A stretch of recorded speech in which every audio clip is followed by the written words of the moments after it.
Not presentable. Good afternoon, everyone. It is with great pleasure that I introduce Mr. Mel Dang, one of the partners of NorthStar and PowerHouse Development Corporation. We're going to be talking about how to do business and how to thrive in the change real estate market. So let's hear it from Mel.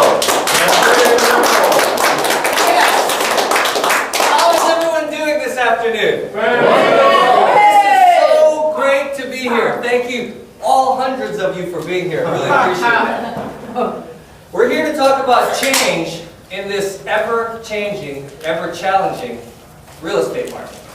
But before we do that, let's figure out who am I to talk about change. As Caesar had said, my name is Mel Dang. I am a principal with PowerHouse Development Corporation and the NorthStar Real Estate Group. And I have been licensed since 1988. In this market, so that brings me 19 years. Anyone longer than 19 years in this business? 30. About 30 of you out there. Fantastic. Maybe half the room. Great, great. So I entered this market, like I said, in 1988 and did some decent production through the years. But what happened in 1990? 1989, 1990, right after I got the market? The market. Yeah, one of these, right? Sound familiar? So, the market changed. What did I have to do? I had to change, otherwise I would not be here today, right? So, I continued doing what I normally did for business, which was prospect, cold call, door knock expired, door knock for sale by owners, did all of the traditional stuff that's necessary to get through a good market, necessary stuff to get through a challenging market. But one thing that I did during that period, which is, looking back was fantastic, was I continued to buy real estate. I continued to be an investor. They always say you should buy your product. I did that. And it wasn't very much at the time. It was maybe one property a year. I think my biggest year back then in the early 90s, I think I bought 3 properties in one year, which was big news.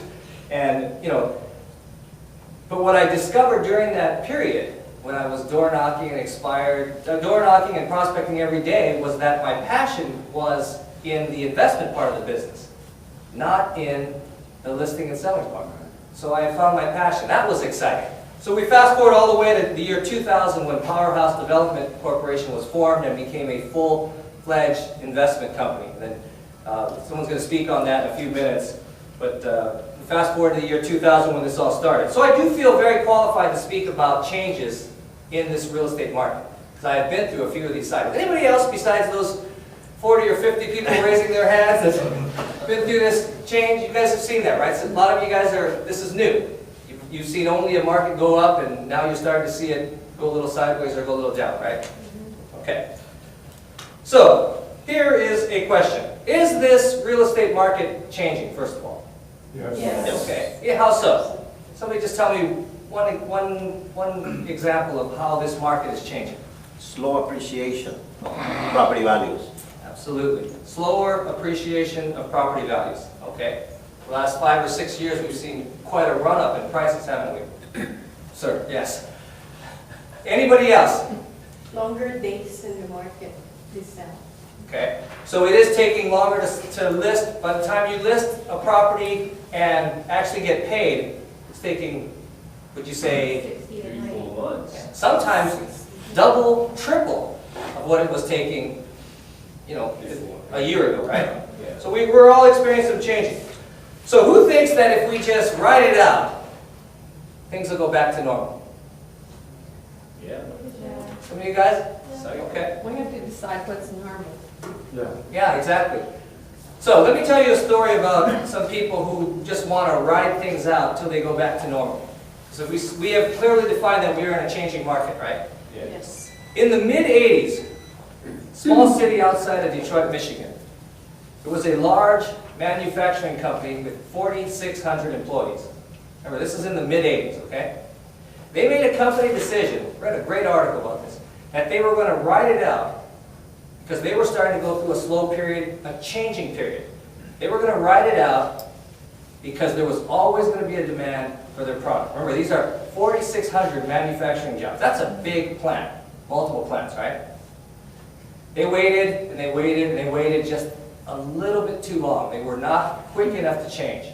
All 4,600 jobs disappeared and reappeared in Indiana. They were making vinyl records. 45s and 33s, some of you guys that are old enough to remember that. And they always thought, you know what, these electronic CD things are coming in, but there'll always be a market for DJs, there'll always be a market for some of us, and they just completely disappeared. A whole industry wiped out. And that's not just 4,600 jobs outside of Detroit, Michigan. This is all over the world. This industry practically disappeared within a period of a couple of years. They were not quick enough to change. So, what is changing in our industry? Let's talk about a few of those things. Is the mortgage industry changing? Yes. What's changing about the mortgage industry? Subprime market. Yes. What is your name, sir? Daryl Wild. Daryl Wild. Nice to meet you. Mel Dang. Daryl, what is changing about the subprime mortgages? Well, I really feel that probably a lot of bad loans were made that where people were just not qualified, and it put a lot of stress on the consumer. And I think now that it's gotten to the federal government, I think they put a lot of restraints on it because it's hurting a lot of people. Yes.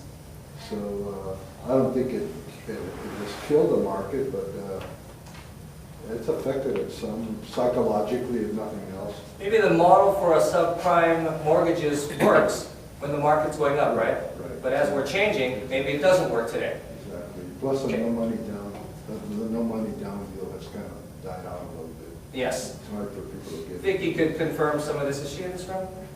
Oh. I just heard that 27% or roughly thereof of all mortgages made in 2006 were subprime. That industry, some say, is pretty much gone. Now, there's a little bit of it left, but it's pretty much gone. So that's a 15% roughly of our buyer pool out there that's no longer able to buy.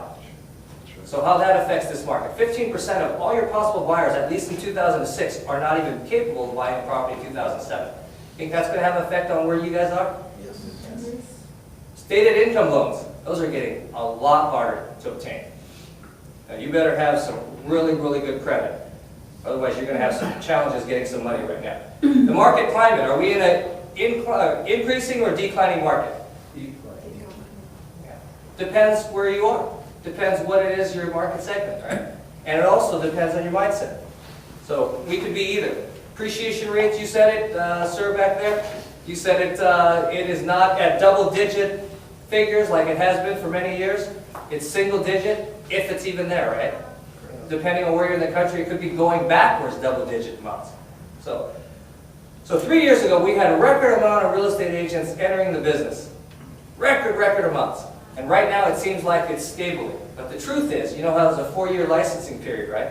The majority of those agents that entered, I would say a huge portion of the ones that entered in the last 1 to 2 years are not even in this business.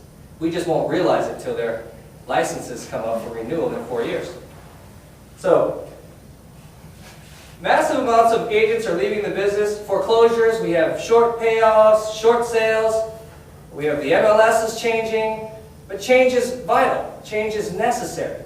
If you guys will embrace change, actually change is a good thing. There's not a single organism on Earth that has survived over, the term of Earth that has not adapted to change.